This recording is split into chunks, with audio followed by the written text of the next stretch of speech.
What's up, guys? It's your boy, Barca Boy 103. Today we're going to be reacting to the Barcelona news over the past few days. We do have a lot of topics to discuss. Firstly, of course, in the summer, the main priority again for Barcelona will be to reinforce the pivot position, and at the moment there are two clear targets in Kimmich and Martin Zubimendi. We're going to discuss both the situation, both their price tag, and who Xavi would favor ahead of the other. We also have reports coming in about Bayern Munich very interested in signing Araujo, but Barcelona see him as untouchable and are planning to offer Araujo a new renewal. We also have some updates in regards to a meeting that Deco had with the agent of Gundogan and Christensen to discuss their futures, where Christensen, you could say, he's a bit of a 50-50 situation with him because he's very unhappy about not playing some key matches this season and maybe could be putting in a transfer request this summer if this momentum does continue.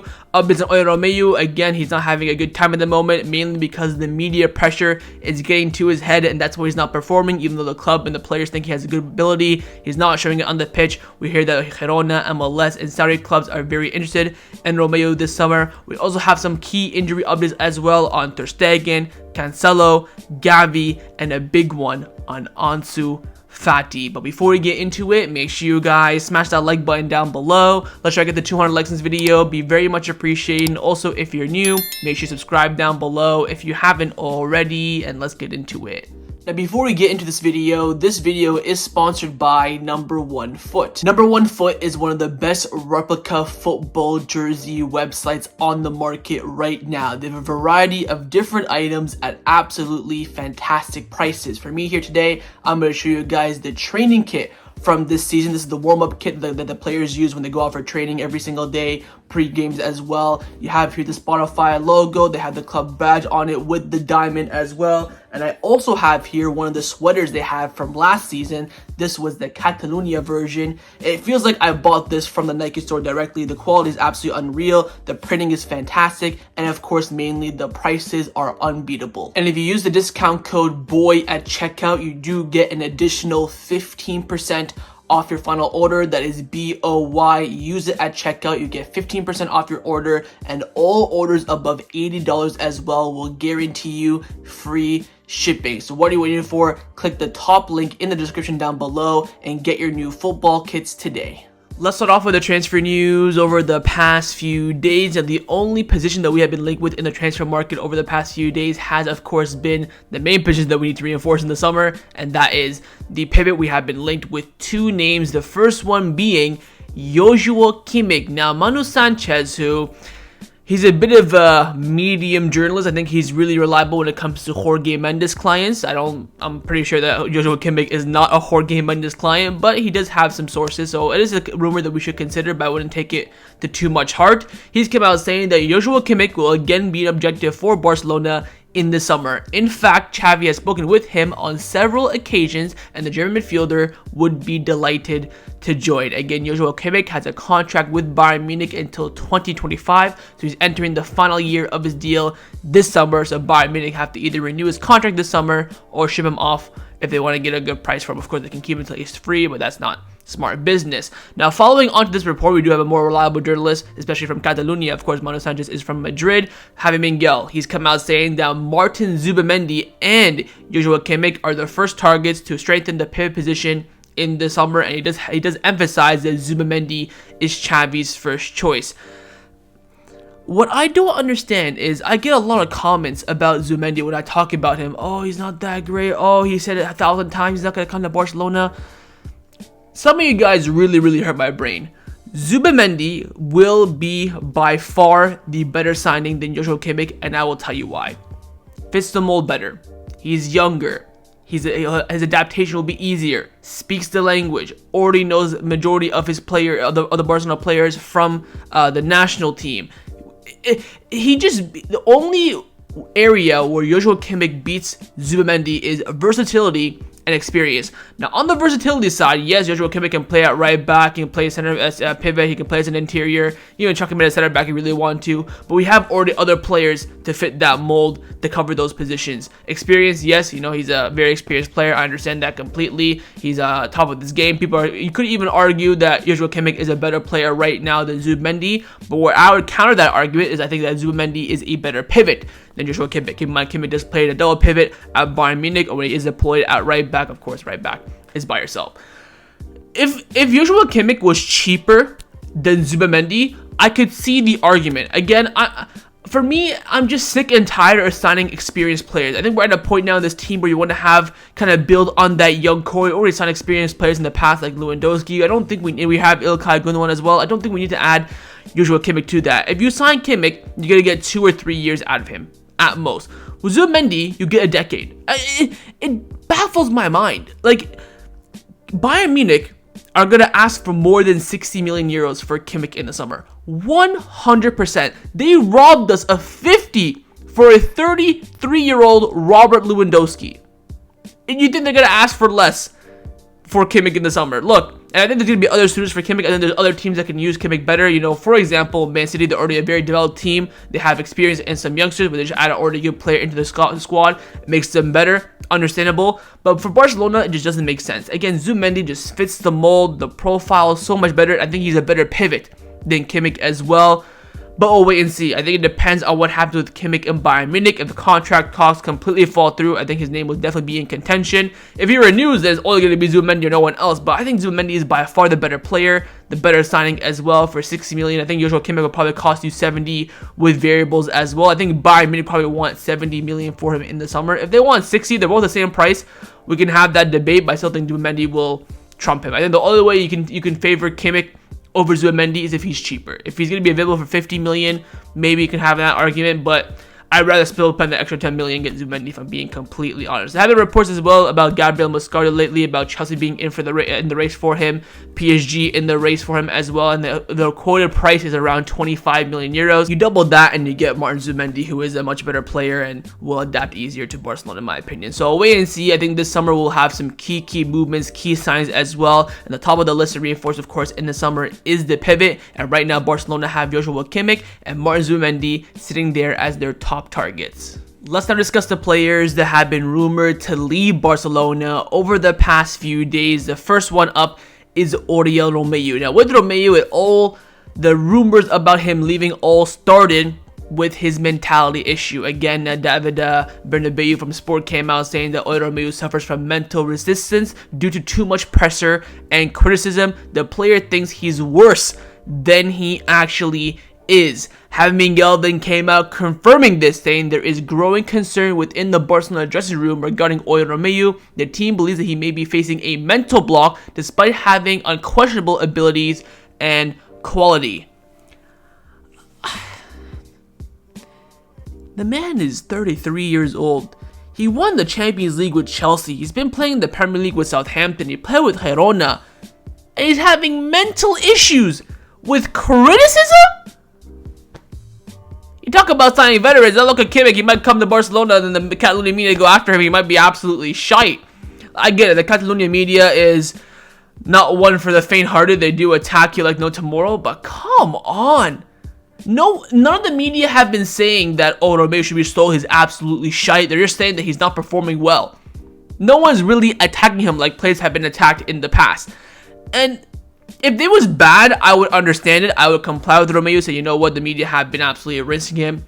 I think I've been criticizing Romeu more in my videos than the Catalonia media have been in the press. It just boggles my mind. And this is not some, 25-year-old player that's, becoming into his prime. It's not some 18-year-old youngster that's growing in. This is a 32-year-old veteran player.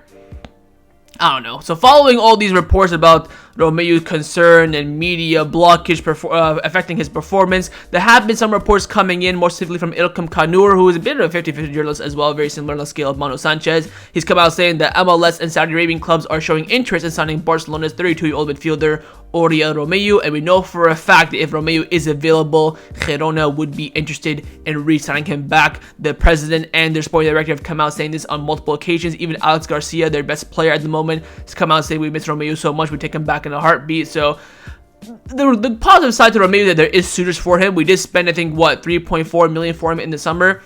Are we going to let him go for free? Are we going to even sell him? Are we going to ask for a price? If we can recuperate anything for him, that would be bloody fantastic. $1 million or $2 million would be great, but I feel like this would be I feel like this would be, an exit for free. And it depends on what Barcelona do in the market, I think. I think if Barcelona get one of their top pivot priorities, whether it's Kimmich or Zubimendi, they might let Romeu go, especially with Gundogan being able to play there. Frankie, you have Xavi, Pedri, might bring another midfielder like the Celso profile or bet on Fermin Lopez. You'll have your midfield, well sorted out. So we'll wait and see what happens with Romeu. I think, if he has, of course, the rest of the season to see if he can improve on things. I'm telling you, this man has not performed since the middle of September. We are now entering December. Tomorrow is December the 1st, and Romeu has not put in even an average performance. I think, actually, you know what?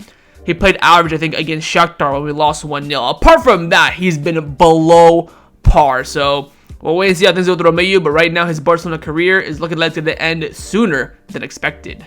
Now, a player that has been rumored to leave Barcelona over the past, I would say, 24 to 48 hours has been the third captain of the club, Ronald Araujo. But of course, this is going to be a very unlikely scenario. Now, Todibo, who of course writes for Sky Germany, he's the #1 source around Bayern Munich, has come out saying that Bayern Munich is very interested in Ronald Araujo. They have been monitoring him for 2 years now, and also Thomas Tuchel now wants him at Bayern Munich. The move, though, is very unlikely as Barcelona is looking to renew his contract beyond 2026. Of course, the club do have a plan to renew the likes of Pedri, Xavi, Araujo in 2024, as their contracts will be running down into the final 2 years of their deal. So this report is definitely showing that Bayern Munich really like Araujo, but the transfer right now is not looking likely whatsoever. Following this report, Franco Sport came out saying that Araujo is an untouchable player for Barcelona. Given the possible interest of Bayern Munich from Barcelona, they assure that the Uruguayan is a fundamental piece in the team and is not for sale whatsoever. From Araujo's entourage, they say they have not received any interest from Bayern Munich or any club that does not plan to move either. He is very happy in Barcelona. And finally, Fabrizio Romano also confirmed that Barcelona are set to offer a new contract to Araujo. It is one of the priorities as he's an untouchable player for the club. Bayern Munich's interest in him is genuine, and Tuchel's the one that loves Araujo, but Barcelona have no intentions to enter into any talks whatsoever. Sky is blue, grass is green. We ain't selling Araujo. I mean, unless Araujo says he wants to leave, there's no point whatsoever. I mean, the man captained us to a very important win. What was it, 2 nights ago? He ain't leaving. He's kissing the badge left, right, center every time we have a celebration or he scores. When there's the love between you and the club, it takes a miracle to break it. Of course, I've seen Leo Messi leave Barcelona, so anyone leaving will not come to me as a shock or surprise. If they put a transfer request tomorrow, I wouldn't be fazed. I've seen Messi leave Barcelona. So with Araujo, I'm very, very confident he's going to stay. I think he loves the club very much. I think unless there's something that breaks down in renewal talks or whether it's, project side of it, I'm not quite too sure. Maybe he plays it right back for the rest of the season. He might be upset, just like Koundé was last season. I don't know, but I think for now, it's very much set and clear that Araujo will be staying at Barcelona. It's just now down to agreeing a deal to renew his deal. But once 2025 hits, not this summer coming up, but next summer, and Araujo hasn't renewed, and Barcelona trying to scramble to renew his deal, that Bayern Munich interest comes back in, you never know. But again, Bayern Munich, I think they're very well covered in the center back department. They have Kimmich, who's been very good for them this season. They have Upamecano. They have De Ligt. They have someone else who is slipping my mind. But yeah, they have decent center backs. So I'm surprised they're going for a very high profile player like Araujo. But anyways, ain't gonna happen. Araujo, definitely, for now anyways, se queda. Now, along with potential exits, there have been players at the club who have inquired to the club about their future, and one of those players is Andreas Christensen. Now, Gerard de Mero is reporting that an informal meeting took place yesterday between Andreas Christensen agent and Deco. The Dane hoped to get his starting spot back in the lineup. Now, keep in mind, Christensen and Ilkay Gundogan do have the same agent, so Gundogan's name was brought up in that meeting. It was just a really, formal meeting, giving updates on the play situation, what the club think about them, so on and so forth. But with Christensen, there is a bit of a situation, I would say, to keep your eyes on. Remember when we played Porto, the first game, we won 1-0 away in Portugal. I think we had an international break right afterwards, and Christensen came out in the media saying that he was very unhappy he didn't start that game. Of course, it was Araujo and Koundé at center back, Cancelo right back, and Balde at left back. Another big game against Porto, no Christensen to be seen again, which I do think now post-game was a mistake, but pre-game I understood that. So keep your eyes on Christensen. Of course, he does think that he's a big player. I think he's a very key player for Barcelona as well. He did start the Clasico, if I'm not mistaken. I believe it was him and Inigo and Araujo at right back. So he is starting some big games here and there, but for the majority of big games, he is being seen on the bench, whether he has some discomfort issues. We know that Christensen has stomach pains left, right, and center and gets discomforts here and there. But a lot of it, I think, does come down to Xavi's decision to leave him on the bench. So keep your eyes on Christensen. If he doesn't start big games as we go through the season, I think he will become very, very unhappy. Who knows? We could even see a sale in the summer if he does put in a transfer request. So we'll wait and see on that. But for now, I would say there's nothing too much into it, but there's something that could come out of it as we do get closer to the end of the season and, of course, the transfer market opening. Now, your player that does have a good chance of being sold in January, but actually isn't a Barcelona player, is Jean-Claire Todibo. But as we all know, Barcelona do reserve 20% of any future sale for the French center back. And there are reports coming in saying that Tottenham have now joined the race to sign Nice defender Jean-Claire Todibo as they prepare to enter a transfer market for a new center back. In January, Tottenham prepared to engage in a bidding war with Manchester United, Liverpool for the services of the France international center back. There are also reports saying that Chelsea are interested as well. So let's hope we get a bidding war out of this. He gets sold for around 40-50 million, and then Barcelona swoop in with that 20% sell on fee. So we could make around 5 million euros from the Jean-Claire Todibo sale. Depends again on what the figure is for him. So Barcelona, I think in the next few weeks we'll have some good revenue coming in. You have, of course, Champions League money. We'll talk about that later on. The friendly, we'll talk about that as well. You have other players that could be being sold as well. We have the Estanias money coming in. Riyadh money may be coming in. Mingueza might be sold. So we do have some good avenues for revenue here and there. But keep your eyes on Todibo. He is the big player that Barcelona could be making some money on this January, indirectly, of course. Let's now discuss some of the injury updates around the first team at Barcelona. We do have 4 very important injury updates on the whole entire Barcelona squad. Now, first, we do have reports about Xavi. He did, of course, have his surgery the day of the Porto match, and the club released official statement in the morning that Xavi had a successful operation on his torn right knee and cruciate ligament, plus the meniscus suture today, supervised by the doctor's medical service. Dr. Juan Carlos performed the surgery at the Hospital de Barcelona. Now, according to some reports, the surgery lasted around 3 hours, but the surgery was successful. Now, this is a very difficult surgery, of course, the ACL and also the meniscus as well. Sometimes players have relapses after this. Sometimes the surgery does not go well. So the fact that it went well and is fully successful is definitely a positive sign. Now, following the surgery, Javi Miguel from AES came out saying there is no need to remove the external meniscus of Gavi's right knee, which, of course, very, very good news. 8 to 9 months of absence expected for the Spanish midfielder. So I think, again, Gavi's goal should be to at least be fully fit in training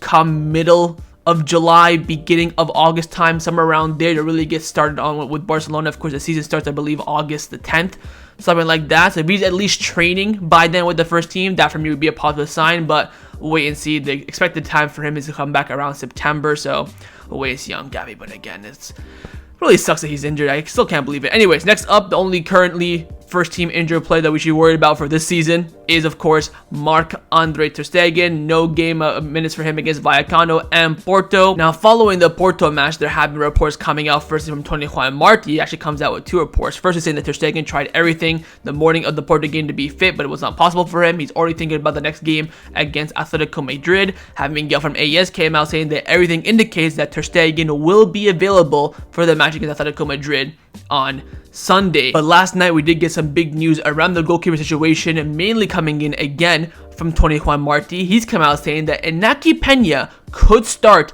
against Atletico Madrid on Sunday, and this is the plan as of now. Ter Stegen's back is slowly improving, but he's still not trained with the group now for 3 weeks, and he will only play if he feels so and if he is at 100%. So there still is a very, very, very good chance that Inaki Peña will be in goal for this Sunday, and ter Stegen might be out. Look, with Inaki Peña, I've tweeted about this yesterday. Follow my Twitter right down below, BarcaBoy103.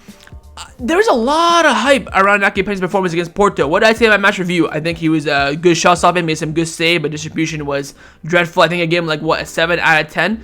In my match review, people were hyping him up. Oh, unreal performance, 9 out of 10. Man of the match, sell ter Stegen tomorrow. Ter Stegen has to earn his place back in the starting lineup. But I'm looking at it like, what game did these people watch? Yes, Inaki Peña, shot stopping wise, had some good saves. They're all manageable saves. I think he had a good one in the second half, if I'm not mistaken.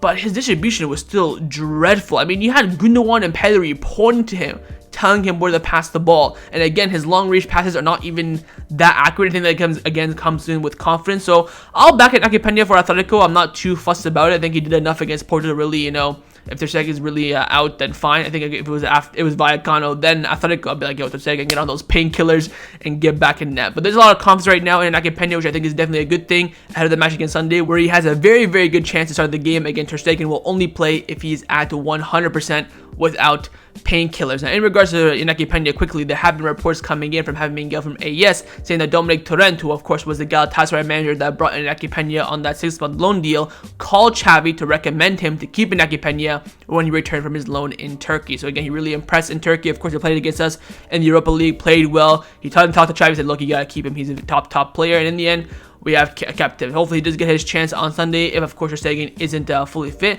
we could now see Araujo lead the team out for that game as well, which would be huge. But anyways, we'll wait and see with Ter Stegen. It will come down to what will happen. I think if he's not training by Friday at least, he's not going to make it. Yes, the game's on Sunday. If he comes back to training Saturday, I don't think he'll be at 100%. For me, he has to be in training at least by tomorrow. And if he isn't, I think he will be in Ilkay on Sunday. Next injury update is on João Cancelo, but it is a very much positive injury news. Of course, he did go off with a little bit of a knock against Porto after the game. Following the match, though, Nicolas from Kobe came out saying that Cancelo will play against Atletico Madrid. The player himself confirmed it as well in the post-match interviews. He requested to be substituted during the match as a precaution. After the game, he was even jumping around the teammates, celebrating and stuff like that. So again, with Cancelo, everything is all good. And in regards to Cancelo, he is a very, very big name in the dressing room at the moment. Having Miguel from AES came out saying the dressing room is amazed by Cancelo. They say that he is an absolute competitive animal. Even the physical trainers highlight that he never gets tired. He's a true athlete. He trains with full intensity, gives everything on the field, and recovers the quickest. I am worried about Cancelo. This man is desperate, and I mean desperate, for some rest. He's played every single minute, essentially. I think 90% of the minutes he was available for Barcelona and for the Portuguese national team. He started every single game. I think he got subbed off maybe around an 8th minute here and there, but I am worried about him in that aspect, but hopefully everything is okay with him. Now, the final injury update is, I would say, the biggest news around Barcelona over the past 24 hours, and it is the injury in regards, I hate to do it, man. I really hate to do it. Ansu Fati. Of course, he did go off injured in the match between Brighton and Nottingham Forest over the past weekend. And the manager, Roberto Zerbi, in the press conference yesterday was asked about Ansu Fati and also Tariq Lamptey's injuries, saying that we've lost two big players and they both will be out for a very long time. Now I'm thinking, listen, 5 weeks is a long time, but 9 months is a long time. We didn't get any injury report official announcement from Brighton whatsoever in the past few days, but now the reports coming in from the Catalonia media. Firstly, Relevo broke the news saying that Ansu Fati will be out for at least 2 months due to an injury, and he will travel to Barcelona to begin his recovery and recover under the eyes of the Barcelona doctors. Mundo Deportivo saying it'll be around 3 months for Ansu Fati being out with the injury. So 2 to 3 months for Ansu. So he won't be back till what, maybe March, beginning of March with Brighton, and then he has like what, March, April, May, 3 months. So this is a big blow for Ansu. I've given up on Ansu, man. I'm gonna keep it real. I've invested a lot in Ansu. I mean, the amount of memorabilia I've bought with Ansu Fati, hoping that he becomes a star player to make some money. I've taken huge losses on Ansu Fati. I've bet on him. I've trusted him. He come back from that meniscus injury, then he gets injured and injured. He's officially injury prone, and this is a player that will not be successful at Barcelona with this injury record behind him. I think he's still a good player, but I think this will signal the end of his career at Barcelona. I think Barcelona will sell him this summer probably for around 20-30 million euros. If we're lucky, we can get somewhere for that price. But I think unless it comes back from this injury and flies like 5 goals, 5 assists, I don't see Ansu Fati having a career at Barcelona. And that's a very, very unfortunate thing. So we'll wait and see how things happen with Ansu Fati, how he develops his recovery. Hopefully he comes back sooner, but at 100%. But this is a massive blow, not only for Ansu Fati himself, but also for Barcelona as well. Now, the final topic that I want to discuss before I end off this video is to give you guys some updates in regards to Barcelona making some money. Of course, we talked about the player side with Todibo and all these other sell-on clauses with other players, but now we have some news in regards to the internal side as well. Mundo Deportivo are reporting that so far in the Champions League, Barcelona have made 70 million euros, for which have given them 2.8 million euro each, totaling to 11.2. Qualification for the round 16 gives them an extra 9.6, and they already have secured 50 million euros for qualification into the group stage itself. So huge money coming in from the Champions League. This is why it's so crucial for Barcelona to qualify year in, year out, which of course is fantastic news. We also do have another avenue where we're making money at the moment, and that is in regards to merchandising, where Barcelona are planning to release a new Nike jacket for Chinese New Year. There are reports coming out saying that on the occasion of Chinese New Year in 2024, Barcelona together with Nike will release a CNY collection inspired by Chinese Dragon. It will fall on the 10th of February next year, and the lunar year of 2024 is the year of the dragon. So that is the jacket. You can see it on the screen right now. Let me know your thoughts about it.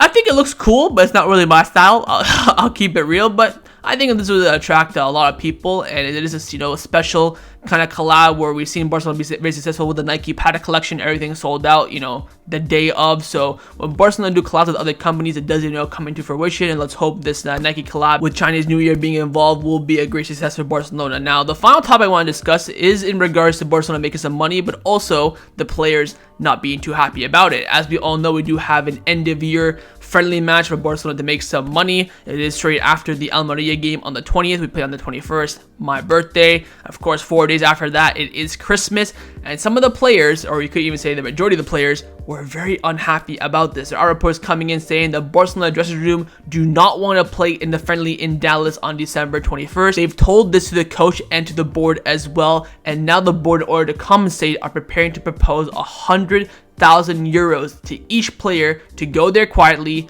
play, and return with a smile. Look, I do not celebrate Christmas. I know 99% of these players do, and I understand that. If you told me about my holiday, Eid, I couldn't, I had to go play a game the day before, then come back and travel and, meet the family. I understand the hassle. I understand it completely. You're playing a game on the 20th, flying out immediately to another country, long flight, get off the plane, train, play again, and then fly immediately back. I understand it. But for the fact that they refuse is where I have a bit of an ick, because, lads, this is your job. You are under contract to represent Barcelona by any means necessary in a match. If we tell you to play a game, we play a game. I understand keeping the players happy, they can put a transfer request and leave and blah, blah, blah, blah. I think paying them 100K each just to go and shut up, kind of defeats the purpose. If you pay, we do make, I think, what, 5 million from this friendly, and half of it now is going to go to the players to pay them so they can shut up and go, even though they get paid weekly wages anyways. Like, keep in mind, during Christmas, you are getting paid, to spend time with your family, you get weekly wages. So I understand the player side, and I also understand the point of view of, the just shut up and go and, all this stuff, return and play with a smile. It's a bit of a weird thing for me. Nonetheless, it is very interesting to see that the players are very unhappy about that. I understand that fully, but I also understand the point of view from the board as well. So wait and see for further confirmation on this, but again, let's see the players return and go and play there with a smile. And again, that friendly will be going ahead a day after the Almeria match, final match of the year officially for Barcelona. Nonetheless, though, the income for Barcelona is looking spectacularly well. We do have Espai Barca almost finishing up as well. That's going to bring some much needed revenue. The women's team is making good money at the Montjuic as well from the El Clasico game they had a few days ago. So all is well in the internal aspect of Barcelona. So that was my reaction to the Barcelona news over the past few days. Hope you guys enjoyed this video. If you did, make sure to leave a like, and of course, leave me your thoughts down below in the comments on everything we discussed. The main thing I want to see, of course, is your thoughts on the pivot targets. Who would you prioritize, Zubimendi or Kimmich? Secondly, on Araujo, I think we can all agree that Araujo shouldn't leave. But if Araujo was supposed to leave, let's say supposed to leave, what would be your price to sell Araujo? Thirdly, your thoughts on the Christensen situation. Do you think he will put in a transfer request this summer if he doesn't end up playing well? And finally, your thoughts on Oriol Romeu. What would you do in his situation? Would you just sell him? Would you, give him a chance for the rest of the season? Would you give him another season after the season as well to adapt? Let me know your thoughts down below. And of course, make sure you guys subscribe down below if you haven't already. And I will see you guys next time on the channel. Take care and Forza Barca.